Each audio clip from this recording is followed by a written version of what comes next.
హరి ఓం. శ్రీ గురుభ్యో నమః. శ్రీ రమణ సద్గురుదేవాయ నమః.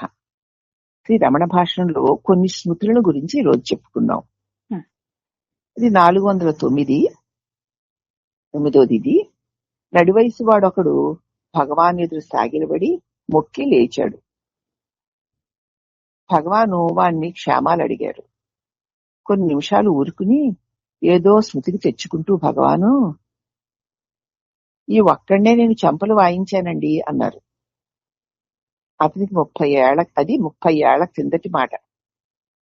వీడొక్కడే నేను చెంపలు వాయగొట్టాను అన్నట్ట భగవాన్. ఇప్పుడు 30 ఏళ్ల క్రితం. అప్పుడు భగవాను ములైపాల్ తీర్థంలో ఉండేవారు. పక్కనే చోత గుహ ఉంది. అందులో జటాస్వామి ఉన్నాడు. వీడికప్పుడు 8 ఏళ్లు. భగవాన్తో సహా అందరితోనూ అల్లరి చిల్లరగా ఆటలాడుతూ ఉండేవాడు. ఒక రోజున మహర్షి వద్దకు వెళ్లి జటాస్వామి బొక్కెన తెమ్మంటున్నారని, వారు సరే అని అనకుండే దాన్ని తీసుకెళ్లిపోయాడు. ఒకసారి భగవాన్ దగ్గరికి వెళ్ళి ఎవరో బొక్కెన తెమ్మంటున్నారు చేదా అని భగవాన్ సరే అని అనకపోయినా తీసుకెళ్లిపోయాడు.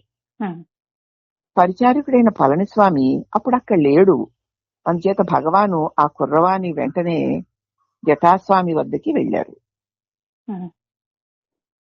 పళనిస్వామి అంటే వాడు చూసుకుని మరి భగవాన్ వాడి వెంట వెళ్లారు. వారక్కడికి చేరక ముందే వాడు జటాస్వామితో, బ్రాహ్మణ స్వామి మీకేమన్నారు ఈ బొక్కెను పంపించారని చెప్పాడు ఆ కుర్రాడు. ఇక్కడెక్కడో చోతగుహలో ఆ పక్కనే జటాస్వామి ఉన్నారు. ఈ పిల్లాడు భగవాన్ దగ్గరికి వచ్చి బొక్కెని ఇమ్మంటున్నారని చెప్పి వెళ్ళు తీసుకురా అని చెప్పకుండా, తీసుకెళ్తా అని చెప్పకుండా పట్టుకెళ్ళిపోయాడు. ఏమిటి వీడు ఇలా పట్టుకెళ్ళిపోయినాడు? భగవాన్ వెలిసి జటాస్వామితో చెప్తున్నాడు, ఈ బొక్కెని నీకు భగవాన్ ఇమ్మన్నారు అని చెప్పాడు. ఎందుకా అని జటాస్వామి ఆశ్చర్యపడ్డారు. ఆ తర్వాత కొద్ది నిమిషాలకి భగవాన్ అక్కడ చేరుకున్నారు. విషయం తెలిసింది. వానికి చెంప పెట్టు పెడదామని చెయ్యెత్తారే గాని మనసు అయింది కాదు. అథవా అక్కడేమో నా దగ్గరికి వచ్చి జటాస్వామి ఇమ్మన్నాడన్నావు, జటాస్వామి దగ్గరికి వచ్చి భగవాన్ ఇచ్చారని చెప్తున్నావు అని భగవాను ఆ కుర్రాన్ని ఒక చెంప పెట్టు పెడదామనుకున్నారు. కానీ కొట్టలేకపోయారు. కానీ తనలో తాను వితర్కించుకొని వాడికది తగును అని ఒక దెబ్బ వేశారు.